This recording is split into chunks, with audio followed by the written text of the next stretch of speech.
ETF index mutual funds నేర్చుకుని stock మార్కెట్లో రాణించాలనుకుంటున్నారా? వెంటనే ఈ నెంబర్కి కాల్ చేయండి.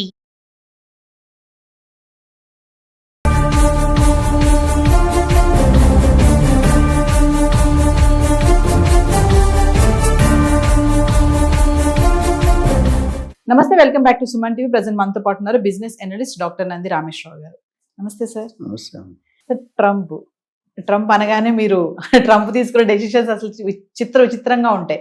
మళ్ళీ కొత్తగా ఏంటంటే లాటరీ సిస్టమ్, ఏదైతే వీసాస్ కోసం లాటరీ సిస్టమ్ ఉంటుందో దాన్ని రద్దు చేసి కొత్త రూల్స్ తీసుకొస్తున్నారంట. అంటే మనం చాలా వీడియోలో మాట్లాడుకున్నాం, స్కిల్ అండ్ టాలెంట్ ఉన్న వాళ్ళకి ఇంకా అమెరికాలో బాగుంటుంది లైఫ్ అని చెప్పేసి. మరి ఇప్పుడు ఇది చూసుకుంటే నిజంగా టాలెంట్ స్కిల్స్ ఉన్న వాళ్ళకి ఈ వీసాస్ అనేవి వస్తాయి అంటారా ముందు ముందు? ఇంకా ఇప్పుడు మనం చెప్పొచ్చు లేదు, నాకు ఎప్పుడు కూడా డిస్కస్ స్టార్ట్ ఒక ఎగ్జాంపుల్ కోర్టు చెప్పడం, ప్యాకెట్ ఆడతారు కదా కార్డ్స్, అందులో ట్రంప్ కార్డ్ అని ఉంటుంది. అంటే చాలా వాల్యుబుల్ కార్డ్. జోకర్ ఉన్నాడు అనుకోండి, జోకర్ ఏ విధంగా ఉపయోగపడతాడో మనకు తెలుసు. కొన్ని ఇంపార్టెంట్ కార్డ్స్ ఉంటాయి, 52 ముక్కల్లో ఒక ముక్క 2 ముక్కలు చాలా ఇంపార్టెంట్ ఉంటాయి. సో ఒక ముక్క ఉంటే ఏ ప్లేస్ అయినా వాడుకోవచ్చు. నాకు ఆ ట్రంప్ వర్డ్ ఈ ట్రంప్తో గుర్తొస్తుంది. ఈ ట్రంప్ పాజిటివ్గా నెగిటివ్గా వాడుకుంటాను, పాజిటివ్ వాడుకోవట్లే. అంటే పెద్ద మన ఓన్ డెసిషన్. ఇంకోటి, ఆయనకి నోబెల్ పీస్ అవార్డు ఇవ్వమని అడుగుతున్నాడు. నోబెల్ పీస్ అవార్డు ఎవరికి ఇస్తారంటే వాళ్ళకి కూల్గా చేసి, శాంతంగా చేసి, కలిసి ఐకమత్యం చేసి కలిసి ప్రయాణం. ఈ ఎడగొట్టినందుకు నోబెల్ పీస్, నిన్నంతా న్యూస్లో చూశాను, నోబెల్ పీస్ అవార్డు ఇవ్వాలని నాకు అంటున్నాడు. ఎందుకు ఇవ్వాలంటే మరి జనాలకి అర్థం, దేర్ అనలిస్ట్ అందరూ దగ్గరపోతున్నారు. ఆల్ఫ్రెడ్ నోబెల్ ప్రైజ్ ఏదో చాలా వాల్యుబుల్. ఇప్పుడు మన మోహన్ లాల్ గారికి దాదా పాల్కేస్ అవార్డు ఇచ్చాడు, ఆయన తమిళేనో మలయాళం యాక్టర్. సో ఈ ఇమిగ్రేషన్ ప్రాసెస్ మీద ఏదైతే ఏ సందర్భంలో గెలిచాడో కానీ ఆ టాపిక్ మీద సైన్ చేసిండి అమెరికాలో ఉన్న ఎన్ఆర్ఐస్ కానీ లేకపోతే అదర్ కంట్రీస్ కానీ అంటే ఏమంటారు, హింసకి గురవుతున్నారు బాగా. అహింస హింస అంటారు కదా గాంధీ గారినప్పుడు, ఆ హింసకి గురవుతుంది. ఎందుకంటే నిన్న నేను yesterday I was talking to one of the person who's హెస్ గాన్ 25 years బ్యాక్ ఇది అమెరికాకి. ఆయన వెళ్ళినప్పుడు $30,000 పర్ యానం వెళ్ళాడంట. ఈ రోజు $2,50,000 శాలరీ వస్తుంది, కానీ $150,000 ట్యాక్స్ కడుతున్నాడు. అలా నెలకి భార్యాభర్త 2 పిల్లలకి $10,000 అయితే మినిమం కావాలి అమెరికాలో బతకాలంటే. City call new Jersey, New York లో ఉన్నారు. సో అంటే ఆయన డెఫిసిట్ లో ఉన్నాడు. అమెరికా బయట చుట్టాలు, వాళ్ళ అత్తగారు, మామగారు, మరదలు ఏమనుకుంటారు, వీడు అమెరికాలో పడే బాధ వాళ్ళకి తెలుసు. నా ఫ్రెండ్స్ కూడా చాలా ఉన్నారు vice president, CEO positions. So what I'm saying, 10th అంటే కరెక్ట్ గా ఫ్యామిలీకి తిండి కూడా పెట్టలేకపోతున్నారు కొంతమంది అమెరికాలో వెళ్ళి సెట్ అయిన ఎన్ఆర్ఐస్. సో మరి ఆ మోజ్ అనేది ఎందుకు వెళ్తున్నారు అనేది మనకు తెలియదు. ఇప్పుడు ఆ మోజ్ స్లోగా లాస్ట్ 1 year లో, ఎస్పెషల్లీ లాస్ట్ 7-8 months లో క్రేజ్ అనేది అట్టడికి వెళ్ళిపోయింది స్లోగా. ఆంధ్రప్రదేశ్ రియల్ ఎస్టేట్ ఎలా వెనక్కి వెళ్ళిపోయిందో 5 గత అట్లా వెళ్ళిపోయింది. అంటే సార్ ఇప్పుడు ఈ లక్కీ డిప్ ఆధారంగా కాకుండా జీతం స్థాయిగా చూసి, అంటే లక్కీ డిప్ యాక్చువల్ అంతా మొదలు పెట్టిన 2-3 నెలల నుండి దాని మీద అధ్యయనం చేస్తున్నారు. ఇవాళ ఒక కలుక్కి వచ్చాడు, అంటే లక్కీ డిప్ ప్రాసెస్ చేంజ్. ఇప్పుడు ఏమన్నా మొత్తం తీసేయమంటున్నాడు. లక్కీ డిప్ బేస్ మీద డోంట్ సెండ్ ఎనీ పీపుల్. మనం చూడాల్సిన క్రైటీరియా అంటే ఎవరికి ఎక్కువ శాలరీ వస్తుంది, హై ప్యాకేజ్. రెండోది హై స్కిల్. మూడోది ఎంత కాలం బట్టి ఉన్నాడు. ఇవన్నీ కూడా ఎక్స్పీరియన్స్, స్కిల్, శాలరీ, 3 క్రైటీరియాలు తీసుకున్నాడు. దీనివల్ల ఏదైనా కొత్తగా వెళ్ళేవాళ్ళు జూనియర్స్ కథం లైఫ్ ఖండం అయిపోయినట్టే. ఎందుకంటే మరి వీళ్ళు జూనియర్స్ పంపించేస్తారు కదా. యాక్చువల్లీ ఇండియాలో ఏమవుతుంటే సీనియర్ తలగాని తీసి జూనియర్ అని పెంచుతాడు ఇండియాలో కాన్సెప్ట్.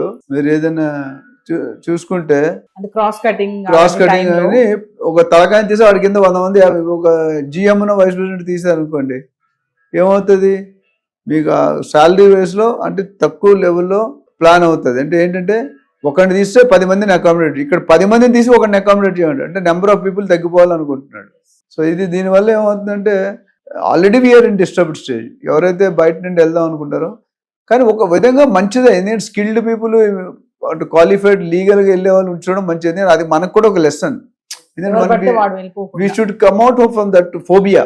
ఫోబియా అంటే మీకు తెలుసు కదా, ఒక ట్రామాలా ఉంటుంది. అంటే మనం ఎలాగో మేనేజ్ చేసి వెళ్ళి అక్కడ బతికేద్దాం అనేవాడికి రైట్ కాదు. And it should happen. నేను కూడా విత్ ఇట్. అంటే మన పద్ధతి ప్రకారం, ప్రోటోకాల్ ప్రకారం, ప్రొసీజర్ ప్రకారం వెళ్ళాలి. నేను మన తిరుపతికి వెళ్ళా, ప్రోటోకాల్ అనే board member, director of the board and MLA ఆయనతో వెళ్తే 10-15 నిమిషాలు అయిపోయి ప్రోటోకాల్ అంతా రోడ్డు మనం వెళ్తే 4-3-5 గంటలు పడుతుంది, 10 మినిట్స్లో బయటకు వచ్చాం. సో ఆ protocol follow because is member of the board, is member of so many ఉన్నాయి. అంటే ఇక్కడ మన అమెరికా జాబ్స్కి వెళ్ళేటప్పటికైనా చదువుకోవడం వీసా కోసం మన ఎంఎస్కి వెళ్ళినప్పుడు కూడా మనం we should be following the procedure where India గర్వంగా నేను ఇండియన్ అని గర్వంగా చెప్పుకోవాలి. ఇండియా వాళ్ళంటే ఇల్లీగల్గా వస్తారన్న బ్రాండ్ 100 మందిలో ఒకడెల్లా 99 మందికి బ్యాడ్ నేమ్ వస్తుంది. అంటే ఇలాంటి నిర్ణయాలు తీసుకోవడం వల్ల సార్ ఇప్పుడు స్టార్ట్అప్ కంపెనీస్ కానీ చిన్న చిన్న కంపెనీస్ కానీ వీటికి ఏమైనా నష్టం ఉంటుందంటారా? డెఫినెట్గా నష్టం ఉంది. ఎందుకంటే అందరూ గూగుల్, మైక్రోసాఫ్ట్, ఐబిఎంలో శాలరీస్ ఇవ్వలేరు కదమ్మా.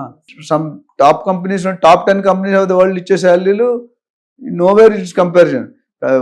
1000 కంపెనీలు అనుకో 10-20-30 కంపెనీలు బాగుంటాయి పెద్ద, మిగతా అన్ని డౌన్ ద లెవెల్ ఉంటాయి. సో వాళ్ళు ఎంత శాలరీస్ ఎక్కడ ఇచ్చుకుంటారు? ఈయన ఆపేయడని చెప్పి $1,00,000 కూడా $3 లక్షలు చేయలేరు కదా. 3 లక్షలు అంటే కంపెనీ మూసుకుంటాడు. 1 వీక్ 1 క్వార్టర్లోనూ 3-6 మంత్స్ కంపెనీ మూసు. సో ఇట్ ఈస్ డెఫినెట్లీ అంటే ఇంట్లో స్విచ్ చేస్తే వాకెట్లో లైట్ వెళ్తుందని ఒక సామెత ఉంది. ఆయన తీసుకునే యాక్షన్ వల్ల ఒకటి మీద యాక్షన్ తీసుకుని ఇంకొకరు పోతున్నాడు. So which is really not good sign to developing countries like us. ఎందుకంటే కంపెనీస్ పోతాయి, ఉద్యోగాలు పోతే, దాని జీడిపి తగ్గిపోతే, ఎర్నింగ్ కెపాసిటీ తగ్గిపోతే, బయింగ్ కెపాసిటీ తగ్గిపోతే, లగ్జరీ లైఫ్ స్టైల్ అండి మళ్ళీ మామూలు స్టైల్. ఇప్పుడు అందరూ కూడా చూసుకుంటే style of living, life style, జీవన శైలి అనేది మారిపోతుంది. ఒకప్పుడు ఒక 30-40 years బ్యాక్ మన కల్చర్ ఎట్లా ఉంటుంటే మన నాన్నమ్మలు, అమ్మమ్మలు మనవరాలకి మనవడికి సేవ్ చేయాలి, కొడుక్కి సీట్ ఖర్చు పెట్టేస్తున్నాడని చెప్పి మనవరాల పేరు మీద వేసేవారు. 20 సంవత్సరాలు పుట్టిన అమ్మాయి పుట్టినవాడు, అబ్బాయి పుట్టినాడు అంటే తాత ఆస్తి మనవాడికి వస్తుంది రూల్ ఉంది. అట్లా వేసారు. ఇప్పుడు ఎవరు సేవ్ చేయరు. ఇప్పుడు ఏంటంటే మనం ఆయన ఒక మంచిగా చదివిస్తే అమ్మాయిని కానీ అబ్బాయిని కానీ వాళ్ళు మనకంటే ఎక్కువ సంపాదించగలరు అంటే 99% ప్రూవ్ అయింది. అంటే పూర్వకాలం ఏమైందంటే మన శాలరీ మన తాతగారు ఎక్స్ట్రా అమౌంట్ సంపాదించారు, మా నాన్నగారు తాతగారు కంటే ఎక్కువ సంపాదించారు, మనం మన నాన్నగారు కంటే ఎక్కువ సంపాదించాం. సో మెనీ పేరెంట్స్ మంచి కాదు సిస్టమ్. మనకంటే మన పిల్లలు ఎక్కువనే సంపాదిస్తారు, provided they are following the discipline code. మన మనవాళ్ళు ఇంకా సంపాదిస్తారు. సో సేవింగ్ కల్చర్ లేదు. ఇప్పుడు షేవింగ్ కల్చర్ అంటే వచ్చింది లైఫ్ ఎంజాయ్ చేయాలి. ఇవాళ బతుకున్నందుకు రేపు ఎవడు ఉంటాడో, ఎవడు పోతాడో, ఎప్పుడు ఉంటాడో ఏమో తెలియదు. So total trend it self is changing. So ఆ ట్రెండ్లో ఇప్పుడు ఈయన ఒక లైఫ్ స్టైల్కి అలవాటు పడినాడు. మీరు చూడండి, నేను ఒకసారి చాలా ఇప్పుడు ఎయిర్ హోస్టెస్ ఉంటారు కదా, 5 years 10 years వాళ్ళు జాబ్లో ఉంటారు. తర్వాత ఆ జాబ్లో ఉన్నందుకు అంతా 5 star వాళ్ళకి, ఏసీ, కారు, 5 star హోటలే ఉంటుంది. ఒకసారి బయటకు వచ్చాక they don't get a job to that level. Salary ఎక్కువ, హైఫై ఎక్కువ, సర్కిల్ ఎక్కువ, అంటే ఒక luxury. Same thing with cinema celebrities, sports. ఇప్పుడు పవర్లో ఉన్నప్పుడు చాలా మంది పెద్ద పెద్ద హీరోలు కూడా హీరోలు చూస్తే రోడ్డును పడ్డారు, మంచి టాప్ స్టార్లు. ఎందుకంటే they could not plan properly. అట్లా ఇక్కడ కూడా ఏంటంటే ఇప్పుడు ఒక లైఫ్ స్టైల్కి అమెరికాలో జాబ్స్ చేస్తున్నారు, ఒక నెలకు 30-40 లక్షలు, $20,000-30,000 నెలకు వస్తుంది. ఇక్కడ రాగానే వేలలో అయిపోద్ది. $1 ఈక్వల్ టు $1 అంతే, $1. సో $20,000 వచ్చేవాడికి $20,000 వచ్చి తేడా ఉంది. టుడే 20,000కి ఏమొస్తుంది? ఏమి క్యాజువల్ లేబర్కి 40-50,000, తాపి మేస్త్రికి రోజుకి 2,000 అంటే పనికి రాడు. 25 రోజులు చేస్తే 50,000. మన ఇంజనీరింగ్ చదువుకున్న 15,000 తీసుకున్నారు. ఎక్కడ వరకు ఏది ధర్మం ఏది ఏమంటే చెప్పలేం. సో ఓవరాల్గా ఈ లక్కీ ట్రిప్ అనేది ఆల్మోస్ట్ వైప్ ఆఫ్ 500 అనుకోవచ్చు. సో దీనివల్ల ఎస్పెషల్లీ లోయర్ గ్రూప్ పీపుల్ ఎవరైతే ఉన్నారో అటు శాలరీ వైజ్ కానీ, ఇప్పుడు చదువుకున్న వాళ్ళు ఎలా, ఇప్పుడు కొన్ని యూనివర్సిటీలు వాల్యూ లేదు. అమెరికాలో 3,000 యూనివర్సిటీస్ ఉన్నాయి, అందులో 2,000 10% యూనివర్సిటీ తప్ప 90% universities are not fit for the position. అందులో మనం వెళ్ళిపోతున్నాం డబ్బులు ఇచ్చి మేనేజ్ చేసుకొని. So it doesn't work out. So now మన ఇండియా వాళ్ళు కూడా దే షుడ్ బి కేర్ఫుల్. వాళ్ళు వెళ్ళకపోవడం బెటర్. వెళ్తే మాత్రం are we going in right procedure, right protocol, right university అని చెక్ చేసుకొని వెళ్తే మంచి నా సజెషన్. Thank you.